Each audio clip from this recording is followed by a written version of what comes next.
Hi guys, welcome back to First Chapter Friday. Happy Friday. Boop, boop, boop. It's Friday, everyone. I know you just want to see a little dance. So, I have a funny story about today's First Chapter Friday. I was at Target. I know, very surprising, I'm sure. I do like a little Target. And walking by the book section, stopped dead in my tracks. What is that? I saw this book on the shelf, and literally the cover alone made me stop in my tracks and wonder about this book. I'd never heard of it. I'd never seen it before. It's pretty new, publication-wise, I think, but I didn't know that.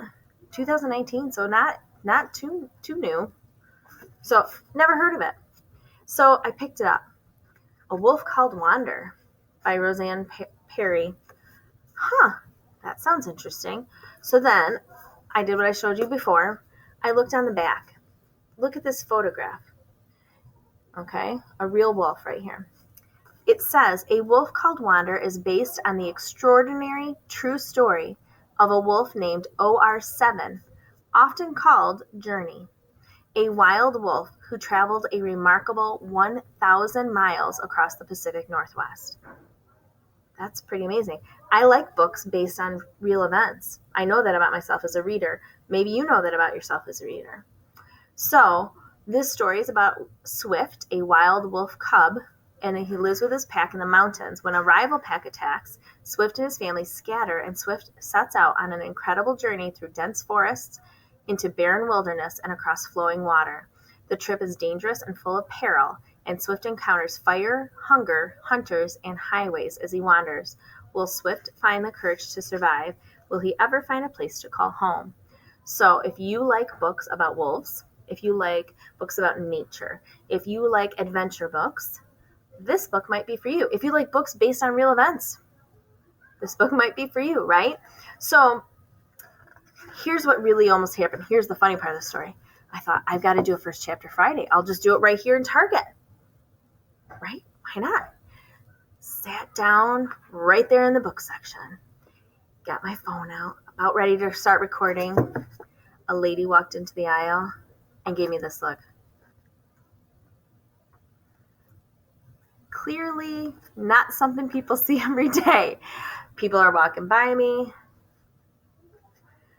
So I had to make the decision. Mrs. B said, maybe First Chapter Friday in the middle of Target when there's lots of people there is not a good choice for me. So I didn't.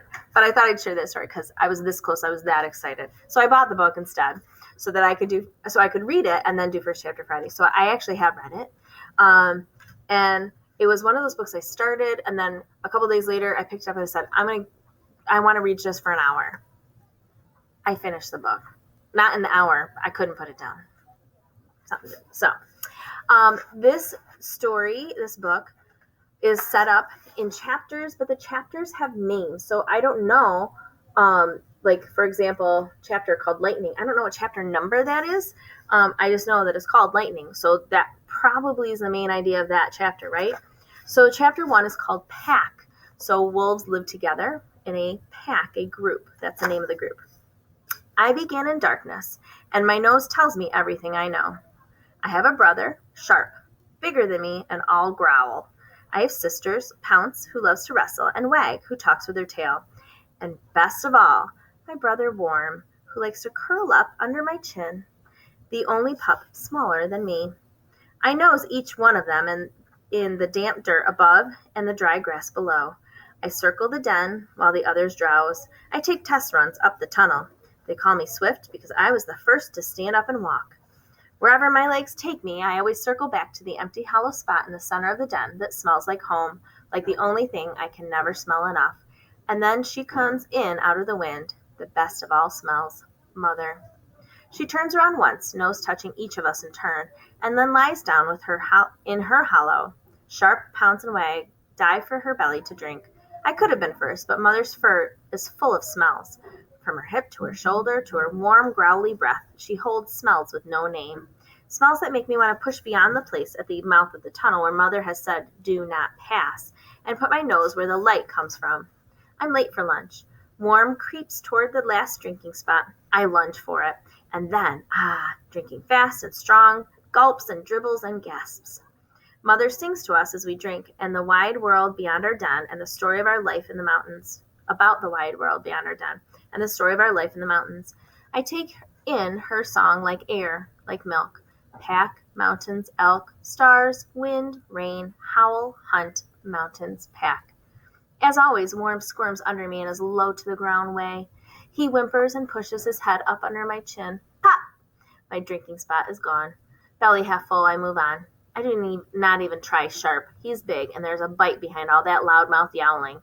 I nudge Pounce, but she steps on my head. Wag gives up her drinking spot when I push her away. Wag pushes Pounce, who pushes Sharp, and he then turns to Warm, teeth bared, and growls the one word we all know. Mine. Warm creeps away and curls up in the back of the den alone. One by one, we slide full-bellied into dreams. Before I do, I catch a sweet smell that gives me no peace. I yawn, lift my nose, and yes, there's more milk, and I can claim it. More, and if I drink it, I will grow to be even bigger than Sharp. I will find just one swallow in every drinking spot, and now I know one thing my brothers and sisters do not. That last milk is the sweetest of all. I lick the last drops from my chin and curl my body around Warm so they will not step on him in the dark. Tell me, again, I say to Mother, I point my nose to the tunnel, when can I go outside? So already, the author's telling us who's telling the story, right? So there's not some narrator telling, this is first person point of view, right? Pretty exciting. It's wild and hungry out there on the home ground, Mother says, and you are tender and tasty, my wolfling, my own. Wait until you are bigger. She sighs at the soft pool of light that has spilled through the do not pass onto the den floor. Wait until you have a fighting chance. So I like the beginning. Oh, wait, I'll read to the kind of the break in the chapter. I stretch my nose toward the light and stifle the yawn that comes with the stretch. I don't want to wait. My sisters and brothers breathe the slow, deep breaths of sleep. My head bobs, but I fight. Tell me more. The pack belongs to the mountains, and the mountains belong to the pack, she begins, and the wolf star shines on us all. I listen, but the long and winding slide into dreams carries me away. So there you go. There's the beginning of A Wolf Called Wander. I love that it's told from the perspective of the wolf. In the back of the book, there are tons of notes from the author. So information about wolves, so there's true information about wolves here, specific things. There is a map of the actual journey of the wolf, OR7, so where he started and how he wanders from Washington, almost to Washington State, through Oregon into Northern California. So that is a really long way for a wolf to just walk, if you think about that. So there's information about wolf packs with some pictures. And then there's also information about the habitat of the Pacific Northwest and animals that live there. So again, you just don't know what you're going to find. You might be at a garage sale with Granny, or you might be at a store that you think has nothing interesting in it, and you might notice a book cover that piques your interest, and you have to try it.